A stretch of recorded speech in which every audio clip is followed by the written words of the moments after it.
midnight deadline for the TSC to implement a court decision that awarded teachers a 50 to 60% pay hike. Learning in public schools could be paralyzed tomorrow if teachers make good their threat to go on strike over the pay. Well, union representatives have called on parents not to send their children to school if the government fails to implement the court ruling. Well, the Teacher Service Commission says the unions are yet to serve it with a strike notice as per the law. We'll be keeping an eye on that developing story for you and giving you the latest updates as we move on in this bulletin. But moving on, leaders from the Rift Valley have criticized the International Criminal Court for admitting prior recorded statements of witnesses who admitted they were coached speaking during a fundraising in aid of Torogo Church in Baringo. The politicians accused the ICC of playing to the gallery and threatened to push for a legislation to pull Kenya out of the Rome Statute. Well, Deputy President William Ruto told the gathering that the government will continue serving Kenyans and encourage leaders to engage in dialogue rather than use public functions to air their personal differences. Sisi hatutarudi nyuma. Kuwe na kesi, kusiwe na kesi, ile tuliamua ya kwamba tutaunganisha taifa letu la Kenya.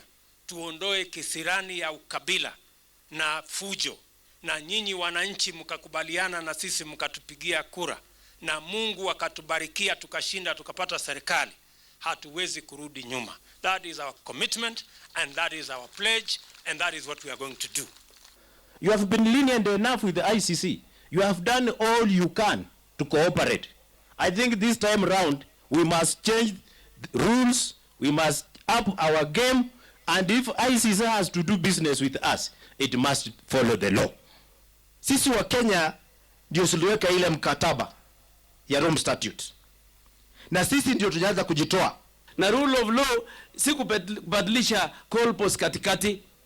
Hii ICC waweze kurenew this ICC. Hii mambo ya kubadilisha ati article 68 ati nini kwa sababu kuharibu maneno.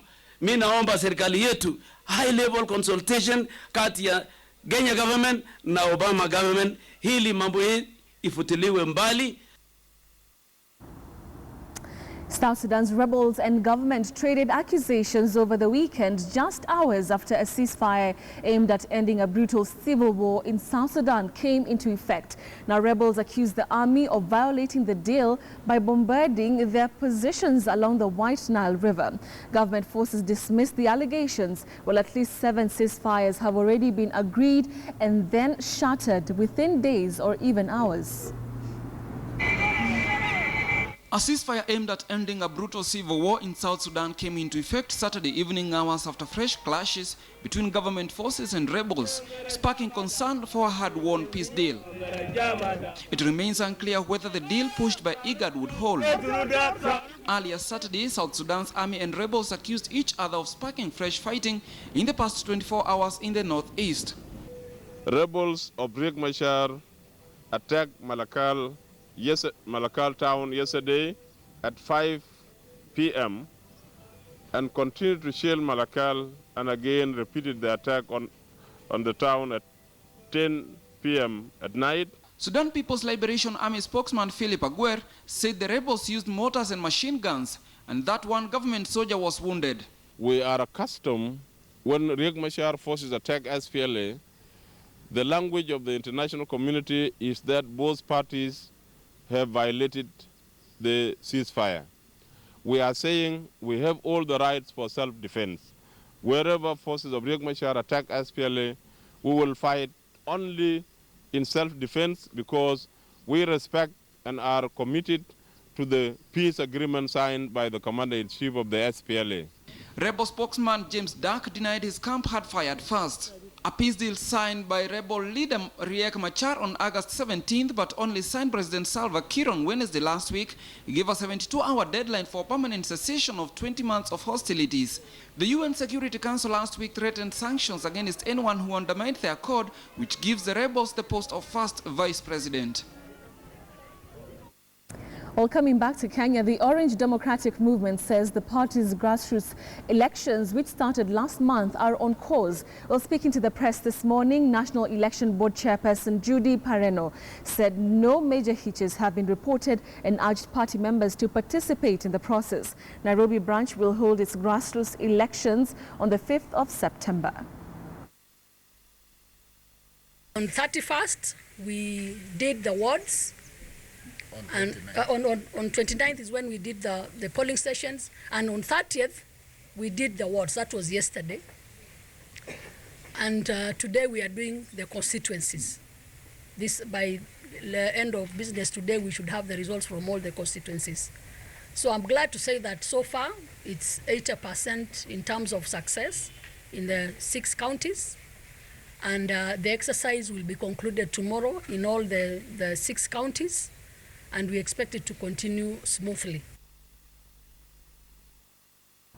Still in politics, Wiper leader Kalonzo Musyoka was yesterday forced to intervene after a group of Wiper supporters tried to storm into the party's meeting, calling for the election of perceived party rebels.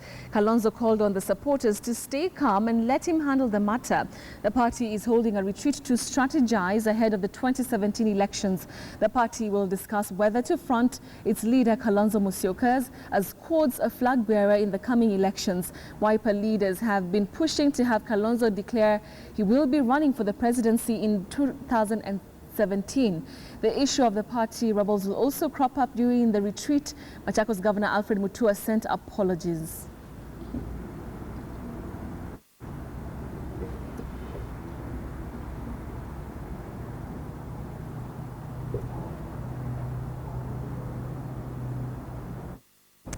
Let Girls Be Women Without the Cut is a project aimed at increasing awareness on female genital mutilation, support of alternative rite of passage, and increase of the girl-to-boy enrollment in schools. Dutch Ministry of Foreign Affairs and the Ministry of Health have set aside about 1.3 million Kenyan shillings to feed into the campaign. The alternative rite of passage aims to stop female genital cutting and seek better options while still upholding cultural relevance. It is a dance that symbolizes victory for these women and girls of Kajiado and Samburu counties. Victory after successfully undergoing an alternative rite of passage into womanhood by avoiding to undergo the female genital mutilation. The dance known as Enito Ema, meaning Let Girls Be Women Without a Cut, was to usher these girls into adulthood without undergoing the cut. The initiative by AMREF Flying Doctors of Netherlands, alongside Ministry of Health and AMREF Health Africa in Kenya, have set up a 3-year project to tackle this problem. Hatungesema wameitikia kama wote, lakini kiwango kikubwa cha viongozi wa makanisa, wa siasa, wa jamii wameshikilia na wameshikilia tohara mbadala. The project has already been embraced in Kajiado and Samburu counties in Kenya and in Kilindi district of Tanzania. According to AMREF Peter Nguru, 246 religious leaders have publicly condemned FGM alongside 9 civil society organizations and several non-profitable organizations. Usaidizi mwingi na inataka collaboration na partnership nyingi. Tungetaka sana support hata ya watu wa media, support wale wanafanya kazi hii, NGOs washikane pamoja na pia CBOs, ndivyo tuwezeshe hii kazi kuenda haraka. According to research, 15 million girls are at risk of being cut by the year 2020. Experts also say that FGM causes severe lifelong problems such as extensive damage to the reproductive system of a woman, complications in pregnancy, psychology damage, and even death. Tunaona wana shida nyingi sana wakati wanapata watoto kwa sababu wanapata complications, na hizo complications nazo zinafanya wengi wafe na watoto wao wafe. In 2002, the United Nations passed a resolution to fight the FGM in countries that practice the act and to educate the communities on the dangers associated with the cut. Zinziki Biku, KTN.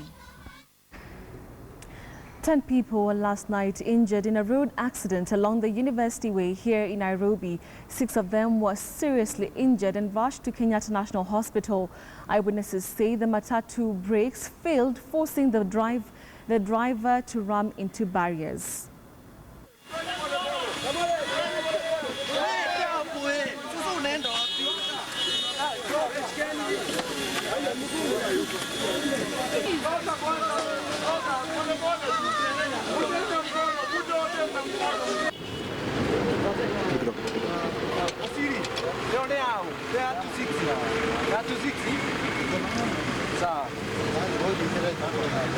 Nimesikia kama imekatika brakes. Alafu dereva akajaribu kuicontrol. Ndio sasa akakuja kapitia hapa akaikokesa. Government could be having underhand dealings in inciting county health workers to rebel against county governments. Chairman of the Council of Governors, Peter Munya, suspects that the central government could be behind the series of health workers' strikes in several counties with intention of reverting health services back to the central government. I want, to advise the health sector unions and the workers to accept the reality of the devolved system of government, that they are no longer working for the national government, and therefore their issues can only be handled at the county level. I also want to advise Macharia to confine himself to his mandate at the national level. He needs not to waste a lot of his time traveling to the counties, trying to instigate strikes. It's not going to help him.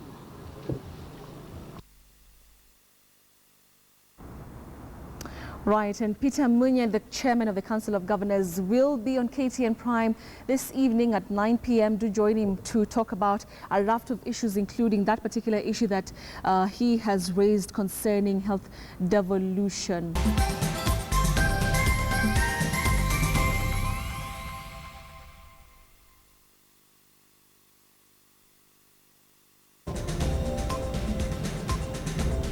Welcome back to KTN Newsdesk. Well, it is a few hours to midnight deadline for TSC to implement a court decision that awarded teachers a 50 to 60 pay hike. Learning in public schools could be paralyzed tomorrow if teachers make good their threat to go on strike over the pay. Union representatives have called on parents not to send their children to school if the government fails to implement the court ruling. The Teacher Service Commission says the unions are yet to serve it with a strike notice as per the law. It is the first day of school. Students preparing to settle down for the term. What was the purpose of education? At City Hall Primary School, it is all systems go as learning began on the very first day. The situation was the same at Riverbank Primary School. Despite the looming strike notice, most teachers reported. Many of them, however, are compliant with the teachers' unions, which have given the government a deadline of midnight tonight to implement the 50 to 60% pay increment issued by the Supreme Court. Teachers of these countries are not going to contribute to the development of the nation on the basis of charity, but on the basis of the fact that we are engaged in the process of development. The situation in a number of schools in Uasin Gishu County was not different from others across the country, as it witnessed minimal turn-up. In Uasin Gishu Primary School, less than 100 pupils reported out of the 1,600 expected population, and a number were involved with cleaning up their classrooms and certain of the Teachers Service Commission outcome on the clamor by the teachers demanding for their salary increment. The school head teacher, Esther Kinyenjui, attributed the low turnout to failure by the parents to release their children even as another term starts. There are few children that have come. Most of the teachers have come. And what we have done is to welcome the children back to school and resettle them. There is the strike issue that has come up, whereby the teachers are supposed to strike, but we as primary section, we have not started our strike because we were told by our NAT secretary that officially we will start it at midnight. That is in case the government does not meet the deadline of giving us our salaries. It does not have the 17 billion shillings needed to implement the pay increment. Deputy President William Ruto urged teachers to be patient on the issue, as implementing the pay rise would involve a fresh review of the budget to see which sectors will be slashed to meet the additional costs. Even though it is a business as usual as schools reopen, it is an uncertain start to the third term after the teachers' unions gave the government a deadline of midnight tonight to implement the 50 to 60% salary increment. Should the government fail to do so, the union's officials have declared total paralysis in schools across the country starting tomorrow, September 1st. Michelle Ngele, KTN News.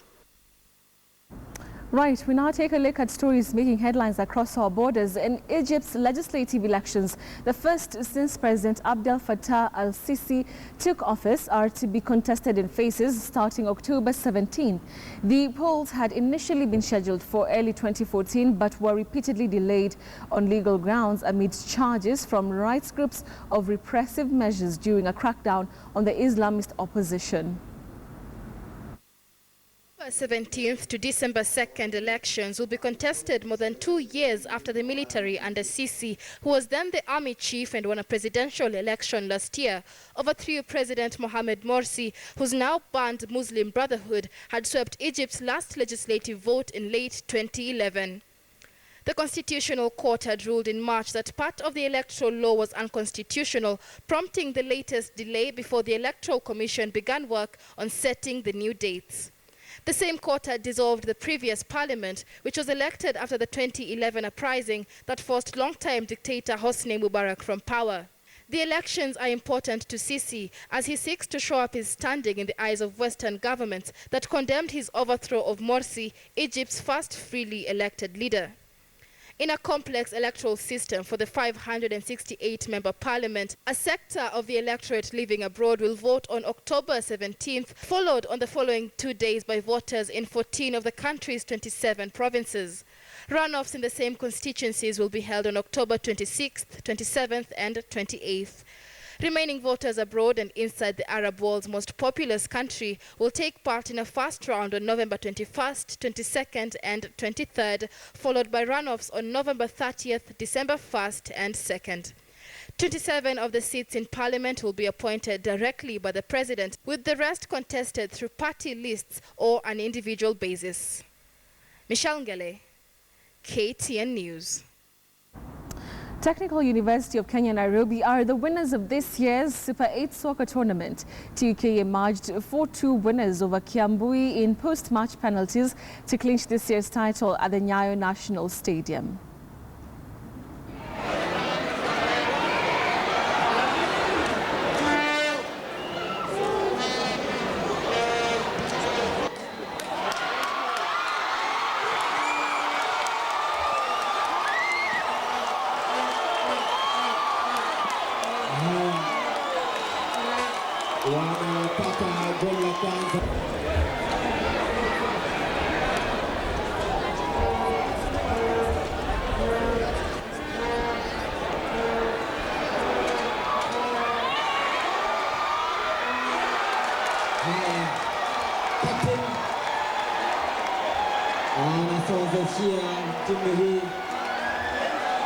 It has been wonderful.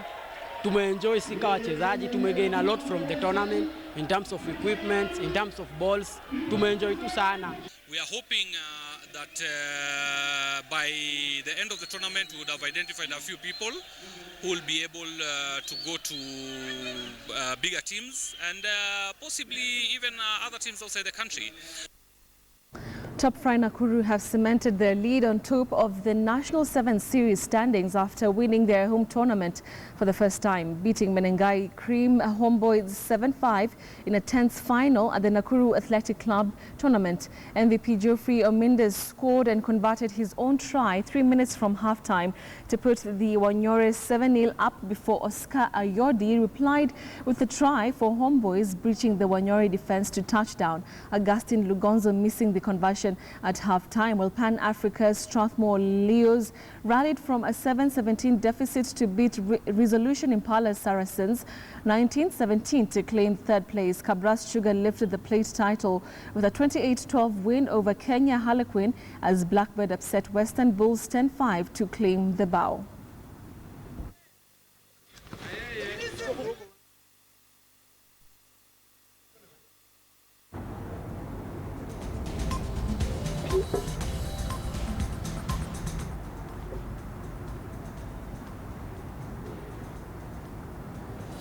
That's where we wrap up KTN Newsdesk. Thank you very much for watching. Part 2 continues on KTN News. I'm Betty Kialo.